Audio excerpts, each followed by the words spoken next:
नमस्कार, स्वागत आप सभी का 5 की आंच आप देख रहे हैं और आपके साथ मैं हूं पुनीत। चलिए खबरों की शुरुआत एक बड़ी खबर के साथ। जबलपुर संस्कारधानी से बड़ी खबर है।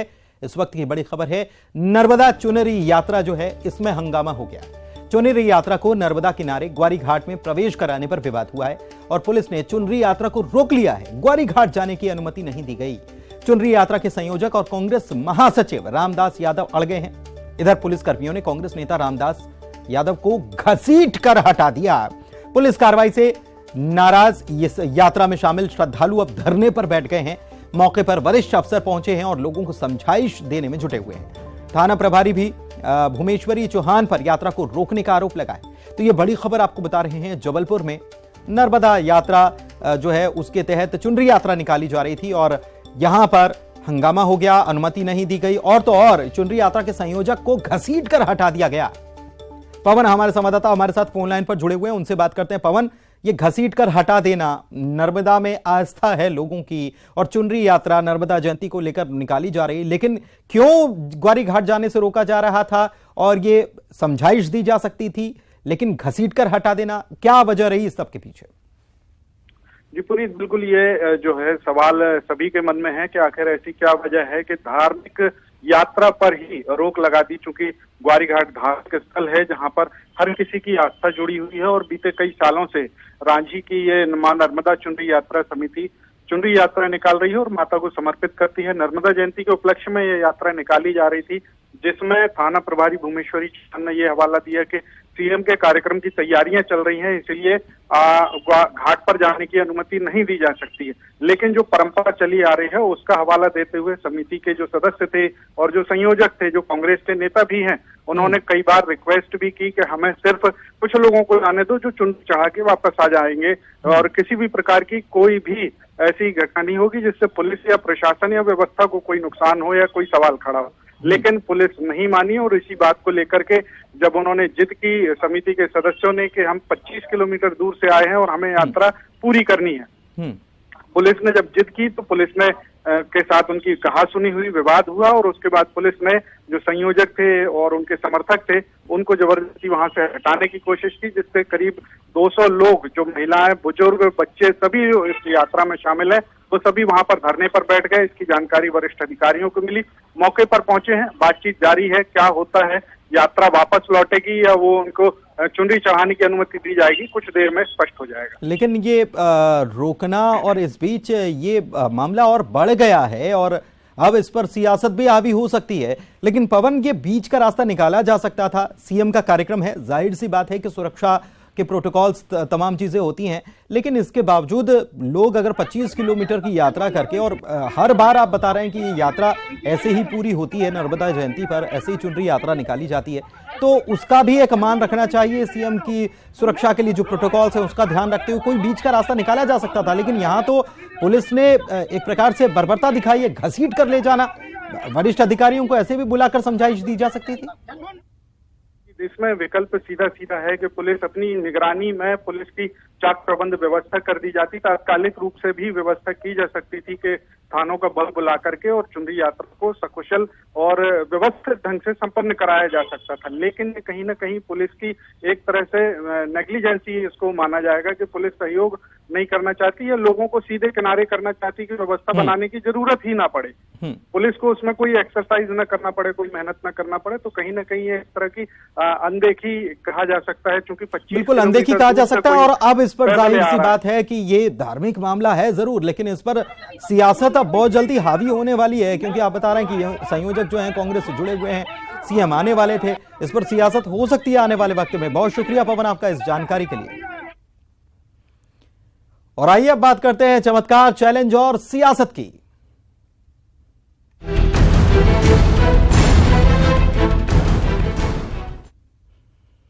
जी हां, जैसा कि तस्वीर से आप समझ गए हैं, बागेश्वर धाम के पंडित धीरेन्द्र शास्त्री का इस खबर में जिक्र है, मुख्यमंत्री भूपेश बघेल का भी जिक्र है और चैलेंज का भी जिक्र है। चैलेंज इसलिए क्योंकि लगातार चैलेंज पर चैलेंज मिल रहे हैं पंडित धीरेन्द्र शास्त्री को, जो कहते हैं कि उनके पास शक्ति है और वो बालाजी की कृपा से ये सब कुछ करते हैं। तो बागेश्वर धाम के नाम से प्रसिद्ध शास्त्री धीरेन्द्र शास्त्री इन दिनों हर किसी की जुबान पर हैं और चर्चा में बहुत हैं।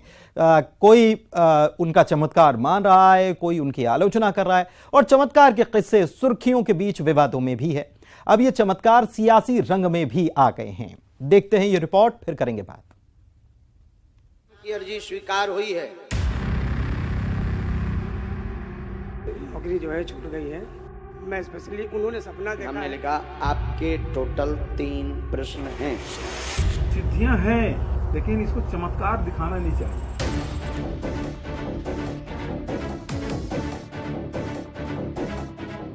छत्तीसगढ़ आजकल चमत्कार, चैलेंज और सियासत का गढ़ बन चुका है, क्योंकि बागेश्वर धाम के महाराज धीरेन्द्र कृष्ण शास्त्री इस समय रायपुर में हैं। पंडित धीरेन्द्र कृष्ण शास्त्री के चमत्कार दिखाने के सवाल पर मुख्यमंत्री भूपेश बघेल ने बड़ा बयान दिया है। उन्होंने ग्राम माठ रवाना होने से पहले कहा कि लोगों को सिद्धियां मिलती हैं। रामकृष्ण परमहंस और भगवान बुद्ध इसके उदाहरण हैं। सिद्धियों से इनकार नहीं किया जा सकता, लेकिन चमत्कार नहीं दिखाना चाहिए। ये जादूगरों का काम है, ये उचित नहीं है। ऐसा नहीं, सिद्धि नहीं होती। आप किसी को मतलब इतनी सिद्धियां मिलती हैं, कोई बीमार है उसको ठीक भी कर सकते हैं, कोई सामान है वो हवा में ला सकते हैं। ये सारी सिद्धियां हैं, मिलती है। लेकिन इस मामले में 2 मैं महापुरुषों का जो वक्तव्य है उसका उद्धरण करना चाहूंगा। पहला, रामकृष्ण परमहंस। दूसरी बात, भगवान बुद्ध के जीवन में भी ऐसी घटना घटी जो साधना क्षेत्र में सिद्धियां प्राप्त कर सकते हैं, लेकिन इसको चमत्कार दिखाना नहीं चाहिए। ये जादूगरों का काम है। इससे समाज में जड़ता आती है। ये उचित नहीं है। जितने ऋषि मुनि हुए हैं उस सब ने इसको रोका है कि इस प्रकार से चमत्कार नहीं दिखाना चाहिए, सिद्धियों का प्रयोग नहीं करना चाहिए। जहां एक तरफ सीएम भूपेश बघेल ने धीरेन्द्र कृष्ण शास्त्री के चमत्कार दिखाने को गलत बताया, तो वहीं कई बीजेपी नेता धीरेन्द्र कृष्ण शास्त्री के समर्थन में खड़े नजर आ रहे हैं और कह रहे हैं बाबा का विरोध कांग्रेस की साजिश है। यह अनैतिक है, अपमानजनक है। मैं इसका विरोध करता हूं कि आप नास्तिक हो सकते हैं, लेकिन जिनके प्रवचन सुनने के लिए लाखों लोग जा रहे हैं और वो लाखों लोग जो है एक आस्था के बतौर जा रहे हैं, वहां कोई चमत्कार नहीं दिखा रहे हैं। वो हनुमान जी की कृपा से जो उसका हौसला बढ़े, उसके अंदर में ताकत हो, एनर्जी हो, इस बात का प्रयास कर रहे हैं। और धर्मांतरण के खिलाफ में लोग वापस जो है, जो धर्म परिवर्तित किए हैं, वो अपने धर्म में वापस लौटे, इस बात का प्रयास कर रहे हैं। उसका मैं स्वागत करता हूं। और बागेश्वर धाम के बाबा जी का रायपुर में भी स्वागत करता हूं। धर्मांतरण पर छिड़ी जंग के बीच सीएम भूपेश बघेल ने कहा है कि चमत्कार दिखाना जादूगरों का काम होता है। इसके बाद बागेश्वर धाम के धीरेन्द्र कृष्ण शास्त्री के समर्थन और विरोध में चमत्कार, चैलेंज की सियासत चरम पर है। Bureau report, news 18। युगल तिवारी हमारे संवाददाता रायपुर से इसी खबर पर जुड़े हुए हैं, उनसे बात करते हैं। युगल, चैलेंज तो खूब मिल रहे हैं पंडित धीरेन्द्र शास्त्री को। चैलेंज कवासी लखमा का मिला, चैलेंज शंकराचार्य ने भी दे दिया, चैलेंज मध्य प्रदेश के नेता प्रतिपक्ष भी दे रहे हैं। कोई कह रहा है कि हमारे साथ चलो और बता दो कि कहीं धर्मांतरण हुआ है तो हम राजनीति छोड़ देंगे, वरना आप पंडिताई छोड़ देना। शंकराचार्य कह रहे हैं कि जोशी मठ में जमीन धंस रही है, उसको रोक के दिखा दो चमत्कार है तो। साथ ही नेता प्रतिपक्ष मध्य प्रदेश में जो हैं वो कह रहे हैं कि मध्य प्रदेश का कर्जा माफ करवा दो अगर वाकई में चमत्कार है तो। और इस बीच छत्तीसगढ़ में भी सियासत चरम पर है, लेकिन बीजेपी साथ क्यों दे रही? क्योंकि ऐसा लगता है कि ये जो सब कुछ हो रहा है ये बीजेपी के लिए बहुत सुटेबल है, धीरेन्द्र शास्त्री जो कर रहे हैं।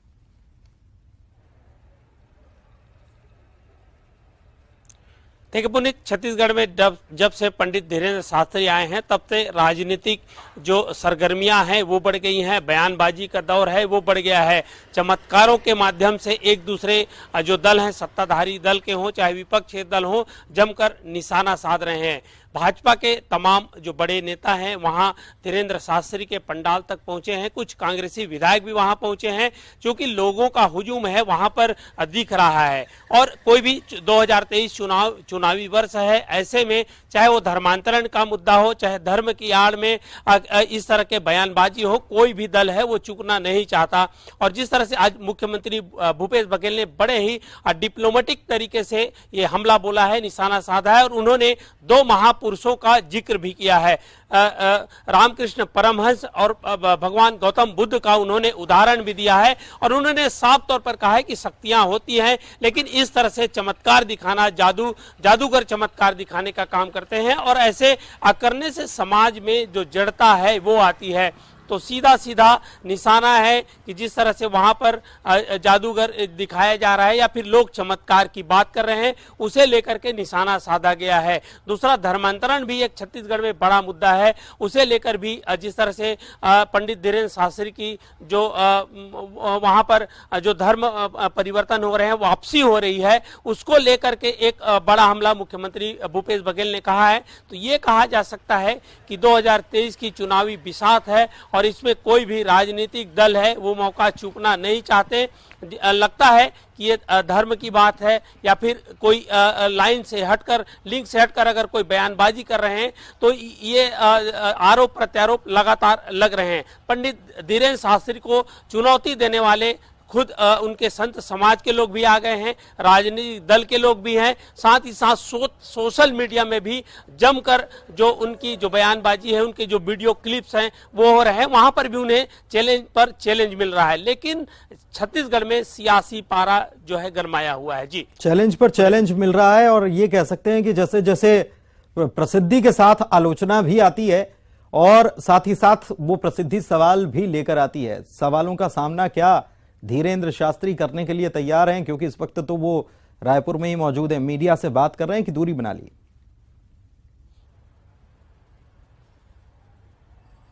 जी देखिए, लगातार मीडिया वाले जा रहे हैं, बात भी कर रहे हैं, लेकिन वही होता है, लोगों का हुजूम है। जब उनके सामने जब लोग जाते हैं तो ऐसा लगता है कि लोग नतमस्तक हो गए हैं, बातें उनकी सुनी जाती है, हाँ और ना में जवाब आता है। बड़ी बात यही कि सोशल मीडिया में हर कोई उसी वीडियो पर कमेंट करता हुआ नजर आ रहा है, कोई पक्ष में कोई विपक्ष में। सोशल मीडिया में जमकर भी लिखा जा रहा है, सनातन धर्म की यहाँ पर बात हो रही है, धर्मांतरण में जो गए हैं उनकी घर वापसी की बात हो रही है, और यहां पर चैलेंज मिल रहा है। लेकिन राजनीतिक दल भी, चाहे बीजेपी है, खुलकर बीजेपी है, वो जो है पंडित के पक्ष में है, तो कांग्रेस सधी हुई जो जवाब है, हमला है, वो यहां पर बोल रही है। ठीक है, आप हमारे साथ बने रहिए। उमेश घोरमोड़े बीजेपी से हमारे साथ नेता जुड़े हुए हैं। उमेश जी, आपका स्वागत है। पंडित धीरेन्द्र शास्त्री इन दिनों सियासत में खूब चर्चा में आए हैं, ऐसे तो चर्चा में है ही, लेकिन बीजेपी, ऐसा लग रहा है कि बीजेपी को धीरेन्द्र शास्त्री सूट करते हैं और इसलिए पक्ष में खड़ी हुई नजर आ रही।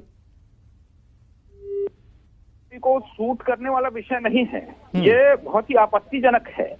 अगर सनातन को लेकर के खाली धीरेन्द्र शास्त्री जी का विषय नहीं है, कोई भी पूरे विश्व के अंदर में कोई सनातन को लेकर के आगे बढ़ रहा है, और यदि राम कथा का रसाव साधन लाखों की संख्या में जनता को करा रहा है और जनता भक्ति के भाव में ओत-पोत हो रहे हैं, तो इसमें किसी को किस बात की दिक्कत होनी चाहिए। लेकिन उमेश जी, ये राम कथा को लेकर तो आपत्ति कहीं पर भी नहीं हो रही है।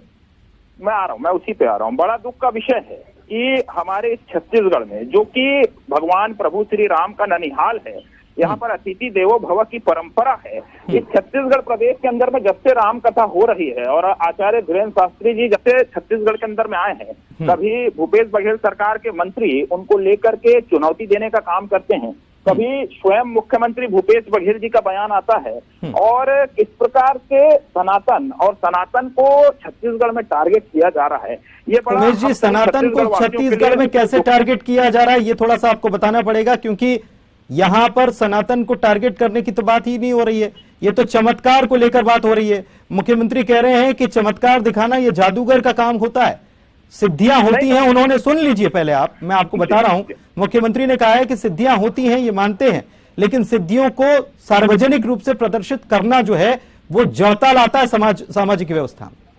वही तो हमारा प्रश्न है कि केवल धीरेन्द्र शास्त्री जी को ही टारगेट क्यों किया जा रहा है? केवल नहीं तो आप ये बताइए कि आप समर्थन में क्यों हैं?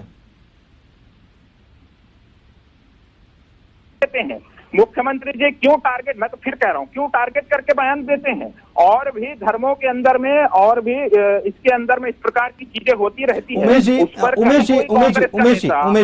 एक मिनट रोकना चाह रहा हूं आपको, एक मिनट आपको रोकना चाह रहा हूं उमेश जी।